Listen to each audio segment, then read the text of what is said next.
a una nueva edición de Momento Decisivo. ¿A qué le tiene miedo? ¿Al fracaso? ¿Desastres naturales? ¿Deudas? ¿Depresión? ¿Muerte? Podemos agregar muchas más cosas a esa lista. Esta serie habla sobre el temor, porque es uno de los problemas más presentes en nuestra cultura actual. La Biblia dice que conforme nos acercamos a los tiempos del fin, los corazones de los seres humanos empezarán a desmayar por el temor. Eso ciertamente describe la cultura en la que usted y yo participamos todos los días. ¿Tiene la Biblia algo que decir en cuanto al temor? Sí, lo tiene. De hecho, la instrucción que con mayor frecuencia se repite en la Biblia es: no temas. Vamos a explorar eso de la mejor manera que nos sea posible en estos mensajes, en las próximas semanas, hablando de ¿a qué le tiene miedo? Y ahora con ustedes nuestro maestro, el Dr. David Jeremiah, para introducir el programa de hoy. Hemos estado estudiando lo que la Biblia tiene que decir en cuanto al temor. Hemos aprendido que en la Biblia esa palabra aparece muchas veces. De hecho, el mandamiento más repetido en la Biblia, y con mucho, es el mandamiento no temas. Se repite vez tras vez tras vez. Ya he mencionado que hay más de 200 personas en la Biblia de las cuales se dice que temieron o tuvieron miedo. Así que, si usted alguna vez ha luchado con el miedo o el temor, está en buena compañía. Muchos en la Biblia también lucharon con el temor. Hoy vamos a hablar de algo que es tan extendido como cualquiera de los otros temores que hemos considerado hasta aquí. Nuestro tema hoy es el temor a la pérdida financiera. El miedo a la pérdida financiera. Dado a lo que ha sucedido en nuestro país y por todas partes, es seguro que algunos de los que están oyéndome hayan pasado por eso. Y si no, conocen a alguien que lo ha pasado y tal vez hayan tratado de ayudarle y animarle. Quiero empezar relatando la experiencia de alguien que sufrió aquello de lo que vamos a hablar hoy. Según la información, se llamaba Etelda López y estaba lista para tomarlo con calma y disfrutar los días dorados de su tiempo en esta tierra. Había trabajado arduamente toda su vida adulta. Había planeado bien para su jubilación. Y ahora, cuando el cheque de la pensión llegaba cada mes, se sentía muy segura y tenía un excelente sentido de bienestar. Entonces, un cierto mes, el cheque no llegó. Tenía que haber algún error. Es decir, después de todo, ella había hecho su parte. Hizo unas cuantas llamadas telefónicas y su inquietud empezó a crecer. Una cierta firma de contabilidad había administrado su inversión, pero a la compañía no se le podía encontrar en ninguna parte. A cada número telefónico que llamaba recibía la grabación: este número ya no está en servicio. La mujer había trabajado para una compañía telefónica gigantesca por 3 décadas. Sus beneficios deberían haber sido sólidos como la roca. Ella había pagado las primas del plan todos esos años y ahora no tenía ni idea en dónde estaba su dinero. El escenario peor de todos los casos la amenazaba. Ya ni siquiera pudo continuar pagando su hipoteca. Así que hizo más llamadas telefónicas a compañías de hipotecas, a sus representantes políticos, a gerentes de bancos, a cualquiera y quien quiera que pudiera arrojar alguna luz sobre la situación alocada que tenía lugar en su vida. De nada sirvió. Su dinero se había esfumado, perdido, defraudado, embaucado, robado. ¿Qué diferencia había? De la noche a la mañana se encontró indigente. Por las noches lloraba hasta quedarse dormida. La pérdida es integral en la vida. Nada que es visible es duradero. Uno de los primeros momentos duros en la vida es cuando descubrimos esa verdad por primera vez. Mientras más grande la pérdida, más hondo el dolor. El colapso financiero es definitivamente una pérdida importante y ha infligido inmensurable tristeza y sufrimiento en muchos, habiendo muchos perdido sus viviendas y hay un increíble número de personas con el corazón destrozado. Incluso, si usted se ha librado del colapso económico reciente, se hallará preguntándose si pudiera sucederle a usted. ¿Qué tal si esto nos sucediera a nosotros? ¿Estás seguro lo que tengo ahí donde lo he puesto? Así que surge la pregunta, Cuando hemos perdido nuestra casa, nuestras posesiones, nuestra cuenta bancaria, nuestras inversiones y el concepto de seguridad financiera se ha esfumado y no nos queda nada, o si nos hallamos temiendo que eso pudiera sucedernos, ¿a dónde acudimos? ¿Tiene Dios algo para decirnos que nos dé algo de consuelo? Por supuesto, sabemos que Él lo tiene. La Biblia misma es un libro de consolación. Los salmos en la Biblia es el libro al cual acudir en busca de consolación. Uno de mis salmos favoritos es el que vamos a considerar por unos momentos y es el Salmo 37.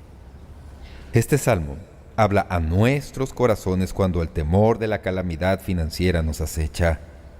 ¿Cómo debemos responder cuando miramos a nuestro mundo y hacemos todo como es debido? ¿Obedecemos a Dios? ¿Asistimos a la iglesia? ¿Criamos a nuestra familia de una manera piadosa? ¿Damos el diezmo? ¿Hacemos todas las cosas que sabemos que debemos hacer y estamos fracasando? Y personas que conocemos y que no hacen ninguna de esas cosas y de hecho hacen un montón de cosas malas. Y parece que ellas están triunfando. ¿Cómo puede eso ser justo? ¿Y por qué eso es justo? ¿Y por qué sucede? Quiero decirle que hay dos pasajes bíblicos principales que tratan de eso. De cierta manera es fácil recordarlos. Uno es el Salmo 37 y el otro es el Salmo 73. Así que, si se limita a tomar nota mental de eso, sabrá dónde buscar cuando esté tratando de figurarse esto. El Salmo 37 es una porción bíblica increíble para nuestra consideración en esta ocasión, porque es una declaración sencilla de algunas cosas que el Dios Todopoderoso quiere que hagamos cuando nos sintamos inseguros, no solo en cuanto a la vida, sino en cuanto a todo. A veces, cuando se leen los salmos, se tiene que leer y luego desarrollar principios de lo que se ha leído. Aquí los principios se hallan justo en este salmo. Hay 7 de ellos en los primeros versículos, simplemente lugares en donde Dios, mediante este salmo, nos dice: esto es lo que debes hacer. Me gusta eso porque siempre es útil cuando uno sabe lo que se supone que debe hacer. Todo empieza en el versículo 3, en donde se nos dice que la primera acción es: decida confiar en el Señor. Salmo 37:3, confía en Jehová. Tengo esa frase subrayada en mi Biblia. Confía en Jehová, confía en el Señor. Este es uno de los temas de los salmos, confiar en el Señor. Esto es muy importante en esta consideración porque toda esta cuestión de estabilidad financiera es una cuestión de confianza. Nosotros ponemos cosas en lo que llamamos fideicomisos y ponemos nuestra confianza en personas para que atiendan esas cosas. Aquí, la Biblia dice que si uno quiere sobrevivir a la incertidumbre de la vida como seguidor de Dios, tiene que aprender a poner la confianza en Dios. Eso es una decisión que se toma. Uno decide confiar en el Señor. Esto se menciona 3 veces en el Salmo 37, aquí, en el versículo que acabamos de leer. Luego en el versículo 5, en donde se nos dice: encomienda a Jehová tu camino y confía en Él y Él hará. Y luego en el versículo 40 al final del Salmo aparece de nuevo: ahora bien, toda persona tiene que confiar en algo. Si usted pone toda su confianza en sus recursos, probablemente va a hallar desilusión en el camino. Si pone toda su confianza en lo que ha podido amasar como fruto de su trabajo en esta tierra, nunca va a sentir gran seguridad, porque si lo pone en el banco, ¿qué tal si el banco quiebra? Si usted invierte en el mercado de valores, ¿qué tal si ese mercado se va a los suelos? Si usted lo convierte en oro y plata y lo pone en su caja de seguridad en su casa, ¿qué tal si se mete alguien y se lo roba? ¿En dónde puede hallar algo en qué poner su confianza y que no le vaya a fallar? El salmista dice: confía en Dios. Permítame decirle que esto no es algo emocional. Esto no es un sentimiento que uno siente. Cuando se confía en Dios, se tiene que tomar la decisión de hacerlo.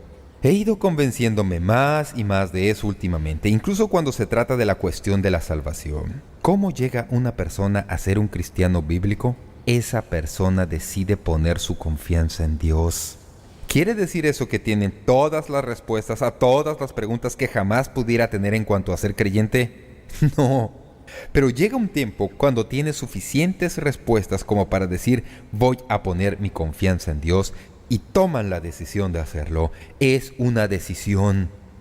Luego, como creyentes, cuando lidiamos con las incertidumbres de la vida, también tenemos que tomar la misma decisión, ¿verdad? ¿Qué tal en cuanto a lo que está sucediendo en nuestro país y en su respectiva medida, en cualquiera que sea el país en que usted me esté oyendo? ¿Hacia dónde nos dirigimos financieramente? ¿Están los funcionarios del gobierno metiéndonos en tanta deuda que va a llegar el momento en que todo se va a ir al suelo como castillo de naipes? ¿Acaso la inflación va a desbocarse? No lo sé. Yo no pongo mi confianza en ninguna de esas cosas. Yo pongo mi confianza en Dios y sé que Dios jamás me fallará. Empezando en el mismo comienzo de todo esto, hay una decisión que la persona tiene que tomar para poner su confianza en Dios. Si usted observa en la Biblia, en el Salmo 37:25 tenemos un versículo que afirma: «Joven fui y he envejecido, y no he visto justo desamparado, ni su descendencia que mendigue pan». Pablo dijo en el Nuevo Testamento, en Filipenses 4:19, «Mi Dios pues suplirá todo lo que os falta conforme a sus riquezas en gloria en Cristo Jesús». Así que quiero decirle hoy, Dios es digno de toda confianza. Usted puede poner en Él su confianza. Él le ayudará en toda situación. Segunda a los Corintios 9:8 dice: «Y poderoso es Dios para hacer que abunde en vosotros toda gracia, a fin de que, teniendo siempre en todas las cosas todo lo suficiente, abundéis para toda buena obra». Recorra toda la Biblia y hallará promesa tras promesa que simplemente subraya esta verdad, que cuando usted pone su confianza en Dios, haya el lugar en donde nunca sufrirá ni desilusión ni engaño. Luego, la próxima parte del versículo nos da la siguiente instrucción: haga las cosas que honran al Señor. Salmo 37:3, «Confía en Jehová y haz el bien». Confía en el Señor y haz el bien. Esto es interesante, ¿verdad? Pon tu confianza en el Señor y entonces haz el bien. Si quieres saber lo que eso significa, hay un comentario al respecto en 1 Timoteo 6:17-19. Leamos este pasaje. «A los ricos de este siglo manda que no sean altivos, ni pongan la esperanza en las riquezas, las cuales son inciertas, sino en el Dios vivo, que nos da todas las cosas en abundancia para que las disfrutemos, que hagan bien, que sean ricos en buenas obras, dadivosos, generosos, atesorando para sí buen fundamento para lo porvenir, que echen mano de la vida eterna». Es casi como si el salmista dijera: cuando te halles en una situación en la que no sabes qué hacer, primero pon tu confianza en Dios y luego, en lugar de quedarte sentado preguntándote cómo van a ser las cosas para ti, mira a tu alrededor en busca de alguien a quien ayudar y haz algunas cosas buenas con lo que tienes. ¡Qué increíble manera de lidiar con la vida que enfrentamos hoy! Confía y haz el bien. Todos estamos en la parte de confiar, pero ¿qué tal en cuanto a la parte de hacer el bien? ¿Cuántos saben que sin que importe lo mal que las cosas vayan para uno, hay alguien a quien las cosas le van peor? Es así, de modo que podamos tomar lo que Dios nos ha dado y ponerlo en este fondo. Está disponible para que ayudemos a los que vienen y que están atravesando presiones financieras. Confiamos en Dios y le agradecemos por lo que Él ha hecho por nosotros y nosotros estamos haciendo el bien ayudando a otros. Así que esa es la segunda instrucción. Esta es la tercera. Confíe en el Señor, decida hacer eso. Decida confiar en el Señor, haga las cosas que honran al Señor. Y luego, número 3, manténgase en la fidelidad del Señor. Noten la última frase del versículo 3 del Salmo 37, 3 principios en un solo versículo. «Y te apacentarás de la verdad». Otra manera de traducir esta frase es: «y aliméntate de su fidelidad». La Biblia dice que cuando uno confía en el Señor, llena la mente y el corazón con la verdad de que Él es un Dios fiel y es digno de nuestra confianza. Aliméntese de eso. Él es fiel. Los primeros versículos del Salmo 37 llaman nuestra atención a la fidelidad del Señor. Pero voy a hacer algo que uno nunca debe hacer cuando lee una novela. Voy a llevarles al mismo final del capítulo y noten lo que dice en el versículo 40, en donde aparece de nuevo la palabra hebrea, con la diferencia de que aquí se le traduce con el verbo esperar. «Jehová los ayudará y los librará, los libertará de los impíos y los salvará, por cuanto en Él esperaron». Cuando se confía en Dios y se hace el bien, entonces uno llena la vida y la mente con la verdad de la fidelidad de Dios, que es como memorizar versículos bíblicos y poner esa verdad en el computador espiritual. Se desarrolla una especie de personalidad con teflón espiritual, de modo que las cosas malas simplemente resbalan sobre uno. Es posible decir, pues bien, el elevado balance de mi cuenta se ha convertido en un saldo mínimo, pero Dios sigue en su trono y Él siempre ha sido fiel conmigo. Él es digno de mi confianza. ¿Cómo lo sabe uno? Permítame decirle lo que he aprendido en la Biblia. La Biblia dice que cuando yo soy infiel, Él permanece fiel. Su fidelidad no se trastorna por lo que yo hago o lo que sucede en el mundo. Él es digno de nuestra confianza. ¿Y cuántos saben que en realidad hay cosas que uno no puede saber sino cuando atraviesa algunas dificultades en la vida? Porque cuando las cosas marchan bien, probablemente uno piensa que es por méritos propios. Cuando las cosas marchan bien, probablemente pensamos en lo ingenioso que somos. Pero tan pronto como algo de eso se ve amenazado, nos damos cuenta de la vulnerabilidad. Recuerdo haber leído un relato de un conocido predicador que estaba predicando en otra iglesia, en calidad de invitado. Se trataba de una iglesia rural y pobre. Resulta que era una de esas iglesias, y yo he estado en un par de esas, en donde todo lo que ilumina el santuario es un solo bombillo que cuelga del techo. Una noche, mientras predicaba en esa pequeña iglesia, en el momento en que él predicaba con mayor fuerza, la electricidad se fue. Así que no hubo luz. El predicador no sabía qué hacer, o qué es lo que se acostumbraba. Así que, a tropezones en la oscuridad, dijo unas cuantas frases. De repente, desde la parte posterior del salón, un anciano exclamó: «Siga predicando, hermano, todavía podemos ver a Jesús en la oscuridad». El predicador dijo: «A veces le vemos mejor en la oscuridad, y las buenas noticias del Evangelio es que sea que le podamos ver en la oscuridad o no, Él siempre nos ve. Él es digno de nuestra confianza». La Biblia dice que decidimos confiar en el Señor cuando se atraviesan tiempos de incertidumbre, que hacemos las cosas que honran al Señor con la vida de uno, aun cuando las cosas estén patas arriba, y nos mantenemos en la finalidad del Señor.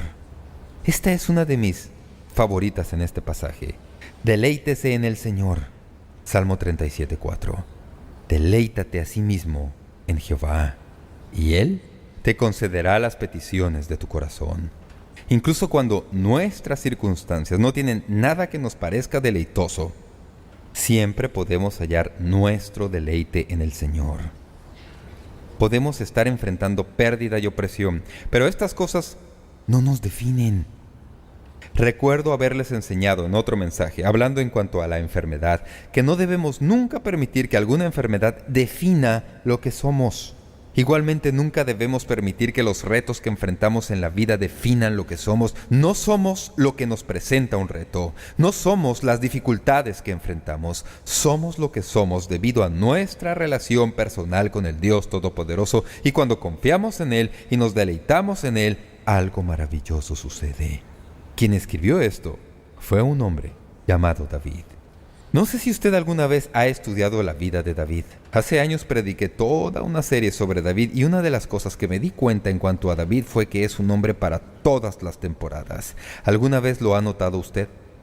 David aprovechó hasta la última gota que se le puede extraer a la vida. Él exprimió la vida como si fuera una naranja. Simplemente piensa en David y todo en cuanto a él. David era un cantor, sabía componer canciones, podía danzar, podía escribir poesía, podía preparar planes para la batalla, tenía un intenso deseo de diseñar un templo para Dios, fue un hombre apasionado que disfrutó en su vida todo deleite. Pero aquí tenemos a David, este hombre que vivió la vida a plenitud, diciendo: lo que en realidad necesitas es hallar tu deleite en el Señor. Anhela una relación personal con Dios que llegue a ser central a lo que tú eres. Ahora bien, lo interesante en este versículo es que trae añadida una promesa. A menudo se le malentiende, y quiero tratar de explicarla lo mejor que pueda. El pasaje dice: deleítate a sí mismo en Jehová, y Él te concederá las peticiones de tu corazón. Hace años estaba leyendo un libro sobre la voluntad de Dios, y el autor decía que la manera más sencilla que sabía para explicar cómo hallar la voluntad de Dios en la vida era amar a Dios y entonces hacer lo que sea que uno quisiera hacer. Pensé que era más bien simplista, pero tal vez no estaba muy lejos de la verdad. Este pasaje de las Escrituras no dice que cuando uno se deleita en el Señor se le puede pedir cualquier cosa que se nos antoje y Dios simplemente nos lo dará por frívola que parezca ser. Señor, estoy deleitándome en ti hoy, así que me gustaría tener un automóvil deportivo y del año. No es eso lo que quiere decir. Algunos enseñan eso, pero no es eso lo que quiere decir. Así que, escuchen esto. La Biblia dice que si uno se deleita en el Señor, si nos deleitamos en Él, si en realidad haya todo el deleite en Él, uno nunca va a pedirle algo que no coincida con lo que Él es. Es en el deleite en el Señor que uno define las cosas que necesita y lo que quiere. Eso se vuelve el contexto en lo cual se pide, a fin de que si verdaderamente nos deleitamos en el Señor, podemos pedirle lo que queramos y Él le dará los deseos del corazón. Tengo una maravillosa experiencia personal que quiero decirles. No sé si alguna vez les he dicho cómo fue que me dediqué a hacer lo que hago y cómo fui llamado a predicar, así que voy a decírselo. Estaba en el último año en el colegio. Estaba especializándome en oratoria y había hecho algo de trabajo en radio y televisión. En realidad, trabajaba poniendo discos en una estación pequeña de radio en Springfield, Ohio. Trabajaba en el turno de las 3 de la tarde a las 11 de la noche y ponía toda la música cristiana en esa radio. También servía de locutor para las noticias y presentaba la música. No era muy bueno en eso, pero estaba aprendiendo sobre la marcha. Creía que eso era lo que Dios quería que hiciera y hacia eso me dirigía. Ya le había pedido a mi novia que se casara conmigo. Todavía nos faltaba un año antes de la graduación y eso es lo que habíamos planeado. Ya teníamos toda nuestra vida planeada. Un día, mi papá, que era el rector de la escuela a la que yo asistía, habló conmigo y me dijo: David, hay una iglesia pequeña en Columbus que necesita un predicador para este domingo. Y ya hemos asignado a otras tareas a todos los miembros de la facultad. No nos queda nadie. ¿Podrías ir allá y predicarles? Recuerdo exactamente lo que dije. De seguro estás bromeando. Eso fue lo que le dije. Él dijo: no es asunto así de grande. Hay solo como 30 personas. Es una pequeña comunidad agrícola. Tiene una iglesia pequeña. Hay un cementerio afuera. Como sabes, ya puedes captar el cuadro. Simplemente ve allá y da tu testimonio. Así que se lo dije a mi novia y ella dijo, vamos, eso suena divertido. Así que hacia allá nos dirigimos el domingo en la mañana. Esa pequeña iglesia todavía está ahí. Di mi testimonio. Me llevó como 15 minutos o 20 minutos a máximo. Luego nos invitaron a almorzar con una de las familias de aquella comunidad agrícola, así que fuimos a su granja para almorzar.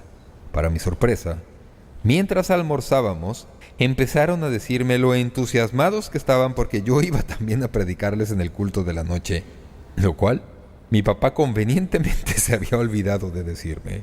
El problema era que yo ya había dicho todo lo que tenía que decir. No tenía nada más. No tenía ninguna nota, ni sermones viejos. Así que recuerdo que me fui a un rincón de esa casa por la tarde y reempaqueté lo que les había dicho a la mañana. Y volví a decírselos aquella noche.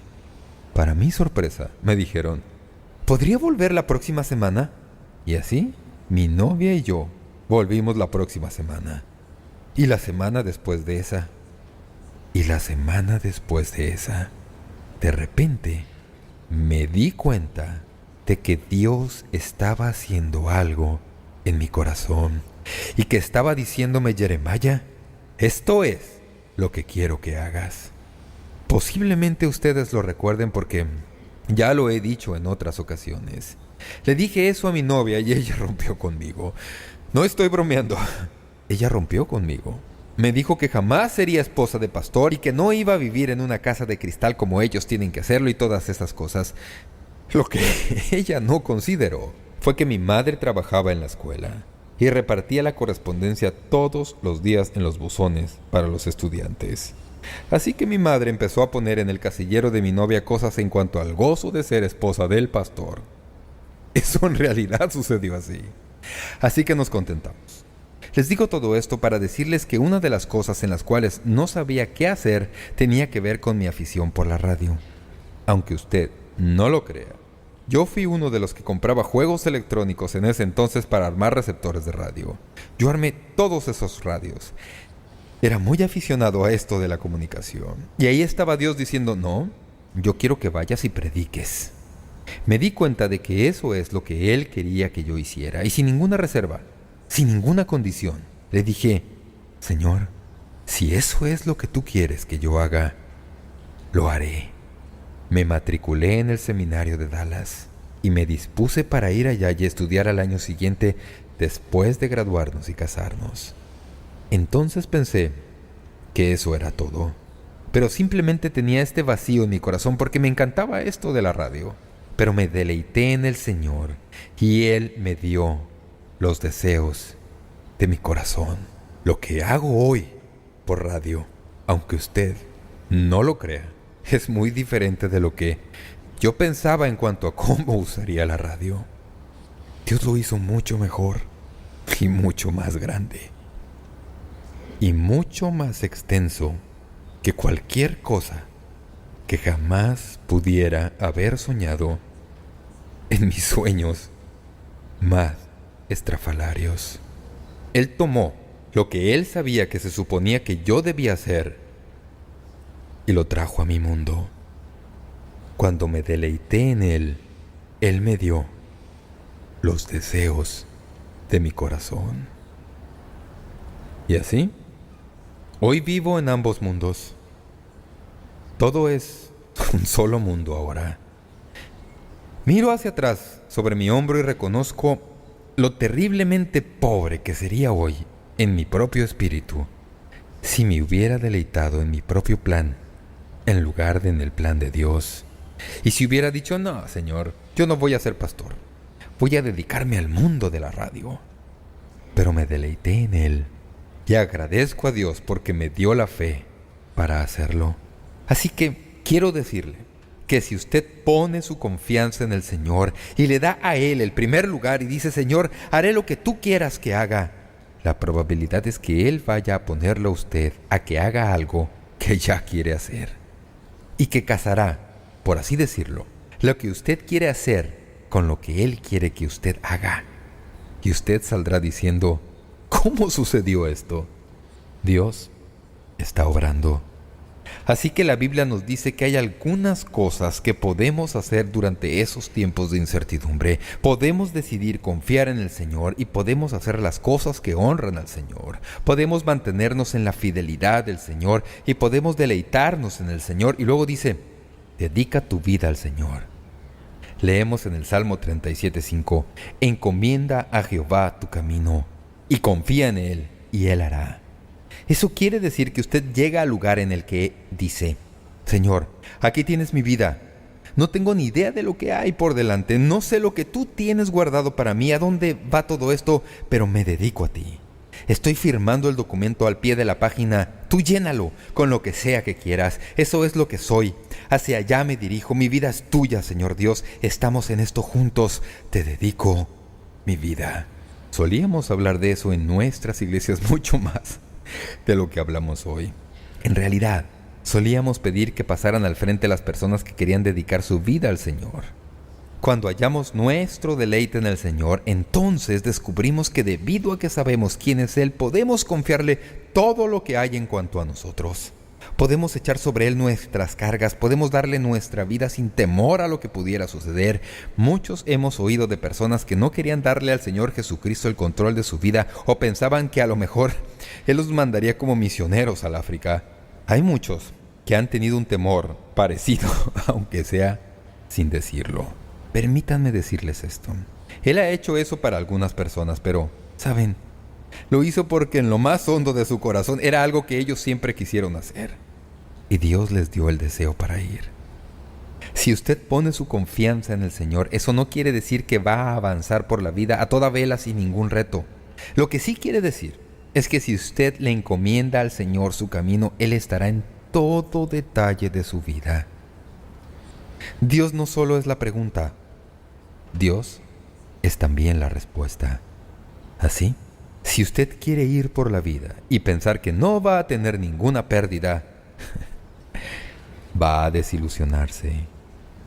Pero si dedica su vida al Señor cuando viene la pérdida, Él estará ahí para usted y le ayudará a hallarle sentido tanto como sea posible en esa vida hoy. Este es un relato para ilustrar lo que quiero decir. Si usted sabe algo en cuanto a misiones, sabe que uno de los grandes misioneros, y de hecho, se le considera el padre de las misiones modernas, es un hombre llamado William Carey.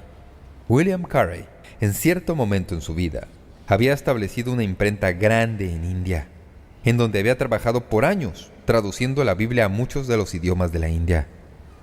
El 11 de marzo de 1812, Carey tuvo que viajar a otra ciudad. Su asociado, William Ward, estaba trabajando tarde cuando de repente olió el humo. Se levantó y notó nubes negras que salían de la imprenta. Gritó pidiendo ayuda e hicieron todo lo que pudieron para salvar el establecimiento, pero de nada sirvió. Todo en aquella imprenta quedó destruido esa noche. Ahora, presten atención.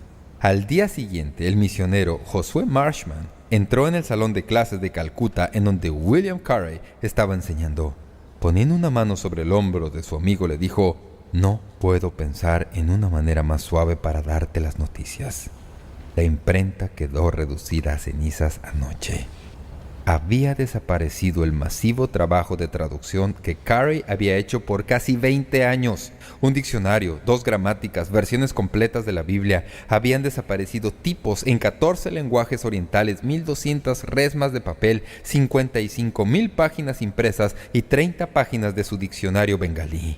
Había desaparecido por completo su biblioteca, el trabajo de toda una vida, hecho cenizas en un momento. En ese momento él entendió la palabra pérdida y dijo: «La pérdida es fuerte, pero como el recorrer el camino la segunda vez por lo general se hace con mayor facilidad y certeza que la primera vez, confiaré en que el trabajo no perderá nada de su valor real». No estamos desalentados. En verdad, el trabajo ya está empezado de nuevo en todo idioma. Estamos en apuros, mas no desesperados. William Carey le había dedicado su vida a Dios, incluyendo todos los imponderables que había atravesado. Sabía que Dios estaba en eso. No sabía ni cómo ni por qué, pero confiaba en Dios, que de alguna manera daría bendición incluso de las cenizas de sus sueños. Al avanzar Carey hacia adelante, también Dios. Las noticias del incendio hicieron que toda Inglaterra empezara a hablar de William Carey. Se convirtió en noticia conocida. El dinero empezó a llegar a la Fundación Carey. Voluntarios se ofrecieron para ayudar. La imprenta fue reconstruida en cuestión de meses y la hicieron más grande. En 1832, apenas un año más tarde, se imprimieron Biblias completas. Nuevos testamentos o libros separados de la Biblia salieron de la imprenta en ese nuevo establecimiento y en 44 idiomas y dialectos diferentes. Fue belleza que brotó del incendio. Debido a que Carey le había dedicado su vida a Dios, entendió lo que significaba echar sobre el Señor todas las cargas y dejar que Dios se haga cargo. Al mirar hacia atrás nuestras vidas, a veces tenemos que admitir que las cosas que pensábamos que fueron negativas fueron simplemente maneras en que Dios estaba listándonos para hacer algo realmente positivo. Le vemos obrar. Así que decidimos confiar en el Señor. Hacemos cosas que honran al Señor. Permanecemos en la fidelidad del Señor. Y no hemos llegado ni siquiera al final del versículo 3. Nos deleitamos en el Señor, versículo 4. Le dedicamos nuestra vida al Señor, versículo 5. Y esta es otra que me encanta. Descargue su ansiedad en el Señor. Simplemente hágalo. Descárguela. Salmo 37:7. Guarda silencio ante Jehová y espera en Él. No te alteres con motivo del que prospera en su camino, por el hombre que hace maldades. La Biblia dice: no te dejes atrapar por la preocupación en cuanto a lo que está sucediendo con otras personas. Ya mencioné antes que una de las cosas que a veces hacemos como creyentes es, por así decirlo, mirar a nuestro alrededor y decir: Señor Dios, yo estoy sirviéndote, estoy honrándote con mi vida, estoy haciendo todo lo que sé que debo hacer como creyente obediente. ¿Por qué estoy teniendo tanta dificultad? Y toda esta gente que ni siquiera sabe cómo decir tu nombre, sin soltar palabrotas, parece que les está yendo bien. La Biblia dice: no te alteres, no te alteres. La palabra que se traduce alteres es muy interesante. Tiene dos significados diferentes. La palabra alteres quiere decir roer, como una rata que roe una cuerda o algo. El otro significado es tener un fogonazo explosivo de una llama. Así es la ansiedad. Es como tener algo que lo corroe a uno por dentro, es como tener algo que arde por dentro.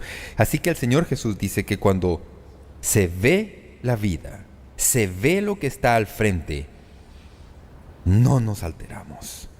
Mate la rata, apague la llama, siga con la vida. Porque si usted se afana al respecto, eso no va a cambiar nada. No va a cambiar excepto a usted. Lo que va a hacer es arruinarlo. Como saben, no sabemos cómo todo esto va a resultar. Simplemente sabemos que servimos a un Dios que es justo y recto. De hecho, incluso en este mismo salmo, noté, al revisar y volver a revisarlo, que en este salmo se nos dice que Dios tiene un plan, y que su plan incluye volver las cosas a como deberían ser. Vez tras vez hay frases en el salmo que dicen cosas tales como «pronto perecerán como hierba», refiriéndose a los malos. «No existirán más, perecerán, serán cortados». Salmo 37. ¿Cuántos saben que Dios arregla todas las cosas, pero que no las arregla cuando uno quiere que las arregle? Serán arregladas en última instancia un día. Nadie se libra. Este es un ejercicio creativo que quiero sugerirle. Esto lo hizo un pastor y autor. Él trasplantó a Rip Van Winkle, el querido personaje del conocido cuento de los Estados Unidos, a Alemania de los años 30. Presten atención a este relato. Como recordarán el relato, Rip se queda dormido por 20 años y entonces camina por la ciudad para descubrir que todo ha cambiado y que nadie lo recuerda. Eso es un cuento viejo. En la versión de este autor, Van Winkle queda horrorizado al contemplar que Hitler va subiendo al poder y empezando su conquista de Europa. Así que se retira a los Alpes para alejarse de los acontecimientos aterradores y se queda dormido. Cuando se despierta, la década de los 50 está en marcha y el mundo es completamente diferente. Los nazis han desaparecido. No más cruces gamadas, ya no hay juventud entusiasta de Hitler, ni más arrogancia de dominación mundial. Las mentes maestras del Tercer Reich están todos muertos, en prisión o perseguidos. El protagonista Rip Van Winkle entonces entendió las palabras del salmista. «Vi yo al impío sumamente enaltecido, y que se extendía como laurel verde, pero él pasó, y he aquí ya no estaba. Lo busqué, y no fue hallado». Así es como esto sucede, ¿verdad? Puede parecer como que están triunfando, pero simplemente espere. Dios no mide el tiempo como nosotros lo medimos, y en última instancia, eso que parece que no tiene solución lo resuelve el Dios Todopoderoso. Hubo muchos en la década de los 30 que se preguntaban por qué Dios permitía que los nazis prosperaran. Él no lo permitió. Él lidió con ellos de acuerdo a su propio calendario y lidió con ellos a cabalidad. Así, llegamos al último de los 7. Permítame repetírselos. Decida confiar en el Señor. Haga las cosas que honran al Señor. Permanezca y manténgase en la fidelidad del Señor. Deleítese en el Señor. Dedique su vida al Señor. Descargue sobre el Señor su ansiedad. Finalmente, disciplínese para esperar en el Señor. Salmo 37:7. Quisiera que eso no estuviera en la Biblia. No me gusta esperar. Estoy hecho más para la velocidad que para la comodidad. Y esperar no es mi actividad favorita. Espera en el Señor. ¿Qué quiere decir eso? Quiere decir que Dios está obrando, pero que obra de acuerdo a su propio calendario y no tiene ninguna obligación de hacer que su calendario coincida con el suyo o con el mío. Podemos decir: Dios, ¿me harías el favor de resolver esto? Y Él dice: sí. ¿Me harías el favor de resolver esto ahora? Y Él dice: espera. Y no nos gusta esperar. En la espera aprendemos. En la espera crecemos. Esperar es lo que sucede entre la promesa y el cumplimiento. Esperar edifica nuestra fe. Esperar nos recuerda que Dios no vive según nuestro horario, nosotros vivimos según el suyo. Y si aprendemos a esperar, veremos que Dios hace grandes cosas. Una de las alegrías de ser un poco más viejo es mirar hacia atrás por sobre el hombro y ver cómo Dios ha resuelto cosas que yo me preguntaba cómo podían de alguna manera ser resueltas. Dios estaba obrando todo el tiempo.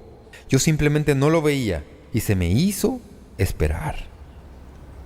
Hace como 200 años, los Estados Unidos atravesaron otro trastorno económico, el pánico financiero de 1837, que los libros de historia relatan en detalle. Henry Warner, con sus hijas Anne y Susan, en ese tiempo de sus vidas vivían en una mansión repleta de tesoros de arte, muebles de primera clase y todo un ejército de criados. Estaban en la cúspide del mundo de las riquezas. Entonces llegó la recesión. La bolsa de valores quebró, arrastrando consigo todas las inversiones de Warner. La familia lo perdió todo. Quedaron profundamente endeudados. Se mudaron a una vieja casa decrépita más arriba del río en la ciudad de Nueva York. El colapso financiero de Warner lo devastó emocionalmente. En realidad, nunca se recuperó. Sus hijas, acostumbradas a fiestas de lujo, al mundo social, ahora se daban cuenta de que tenían que colaborar y hallar algo que hacer, simplemente para ver si podían mantener a la familia y no tener que ir a la bancarrota por las deudas. No tenían mucho talento, pero algo que sí sabían hacer era escribir. El relato de esa experiencia es muy alentador. Escribieron algunas cosas y trataron de hallar a alguien que las publicara, y a la larga, una editorial aceptó la novela El mundo amplio, de Susan Warner. El éxito empezó a suceder.